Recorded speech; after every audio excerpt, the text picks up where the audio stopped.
Hi again, this is Jules in the Jules Sweet Creations kitchen.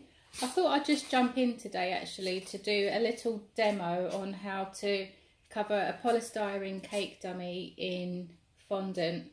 Okay, so I've got my dummy here. I do have a cake drum attached to it.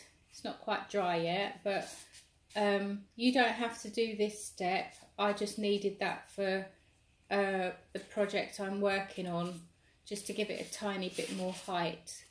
So without further ado, let's get cracking on, shall we? So to do this, to coat the polystyrene cake dummy to prepare it for the fondant, I use Trex. Now, depending on which part of the world you're in, this could be called Crisco or shortening or vegetable fat. Well, it is vegetable fat, but in the UK it's called Trex and it comes in a box like this. You can get it from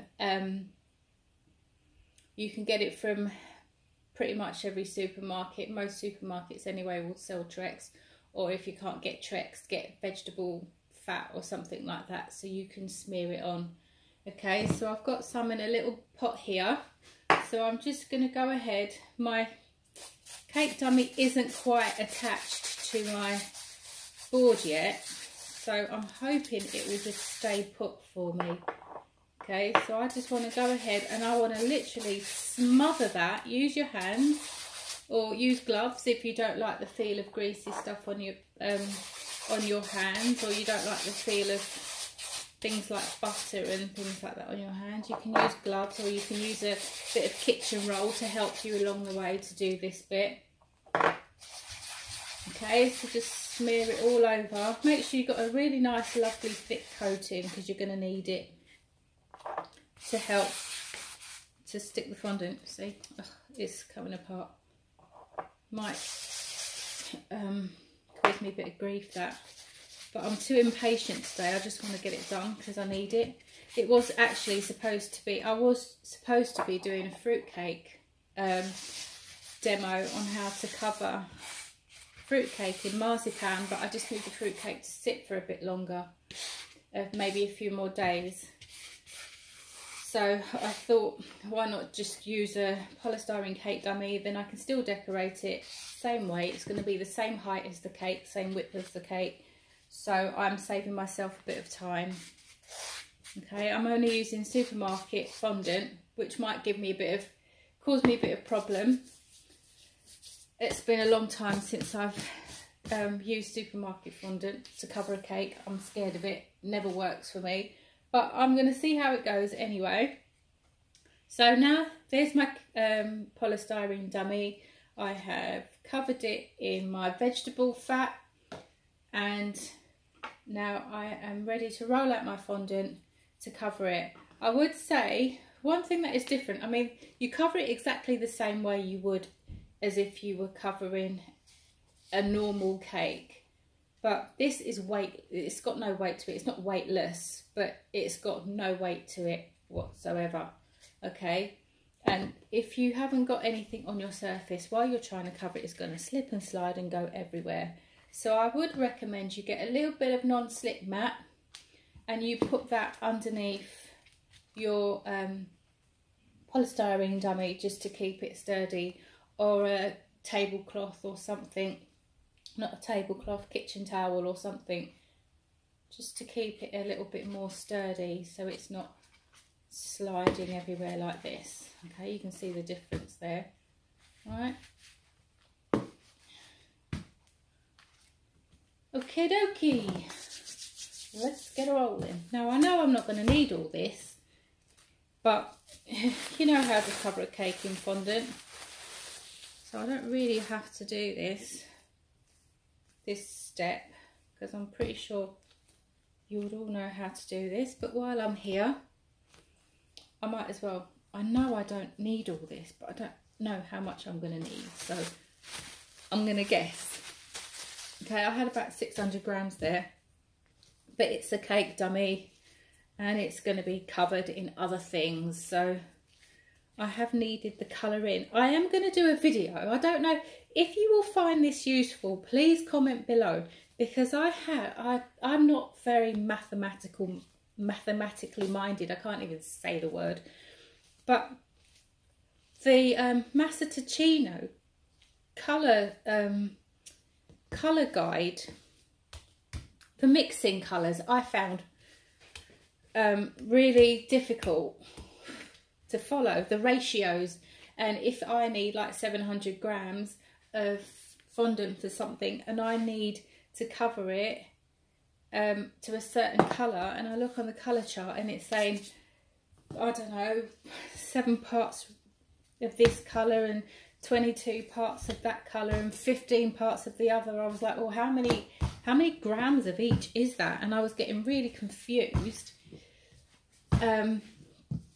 with it all. But then I worked it out and I thought, I'm probably not the only person out there who doesn't know how the Massaticino colour chart works. So if it will be of some use to you, I will quite happily do a little video on how I worked it out. Okay? I'm no mathematical genius. I'm terrible at maths. But I figured it out and it's a lot easier. So if it will help you, I'm happy to do that for you. Just comment below, let me know if it gives you a headache as well, because I couldn't find any guides on YouTube on it. So I'm thinking, am I the only one out there who has problems with this colour chart? Because I can't be, surely I can't be. Alright, let's just see. I need about 6 inches, 6 inches, 3 inches, 3 inches. So if my maths is correct, it's about 12. Right, that will do. Lovely. It should stretch a bit anyway. Right, as I said, this is supermarket fondant, so I am not expecting the world. I've just put a big dent in it. I'm not expecting the world from this. Just smooth over your fondant before you put it on your cake. It just gets any little kinks from the rolling pin out. Okay. So I'm using the wrong rolling pin. This one's a bit small, but it will do. Can you see what I'm doing there? Sorry, I'm using my phone again. I've got my phone propped up on a fondant box. Technology. Ta-da! Right, here we go. Right, where's my little strip of non-slip mat underneath there? That goes on there. This goes on here. Hopefully it won't move. There you go. Straight away, I'm just going to get straight in there and just start smoothing out that top edge and then doing the skirt. I am nervous about this today because, as I said, I haven't used supermarket fondant for a long time. This is a very soft, and if I get my nails into this just ever so slightly, it's going to rip and tear. So I have to be quite careful with this one. Okay. Right, I'm just going to go round. It's only a teeny tiny thing. I've also got to make sure that I don't pull it off the board because I'm impatient and it's not quite stuck to the little cake board I've got underneath. So confidence, be confident. I can do it. I can do it. It's all right to have it. It's good to have a bit of confidence when you do stuff, you know, because it's either going to work or it's not, you know. If it doesn't work, you learn from what you did, you try again, but don't lose heart. If it's something that you're passionate about, don't let a few mistakes make you lose heart, because that's not good. You just keep trying, and then eventually you will perfect that skill and feel very proud of yourself. You feel accomplished, you know, and that's what life's all about. Learning, lessons, just learning. That's what we're here for, to learn. Live and learn and love. So, love what you do, live for what you love, and learn lots of lessons along the way. So that will do. Right, I'm just going to get my paring knife and I'm just going to go around that. I'm trying to do this quickly today because I know everyone's busy, everyone's got things to do, and I do like to ramble, so I'm trying to ramble as I work. So as you would do a normal cake, you trim off your excess. I'm going to keep this in here because I need to cover a cake board with it. Okay, so I'm going to keep that. Trim off your excess, get your smoothers and smooth it down. Make sure there's no air bubbles. You'll still get air bubbles underneath here, just as you would a normal cake. Okay, so make sure there's no air bubbles.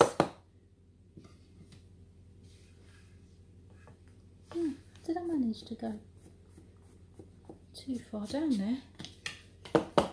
Okay. And then I'm just going to get my paring knife and just trim around that bottom edge very slowly. Okay. Oh. There you go. This mat I'm working on, this work mat, is really good. You can get them off Amazon. I've seen them actually advertised on Facebook, on the Facebook ads, but I'd say just go straight to Amazon. It's the, what was it called? Jeez, I can't remember what it's called. But if you maybe just type in work mat or something, kitchen work mat or something, you'll see them come up. They come up in all different colours.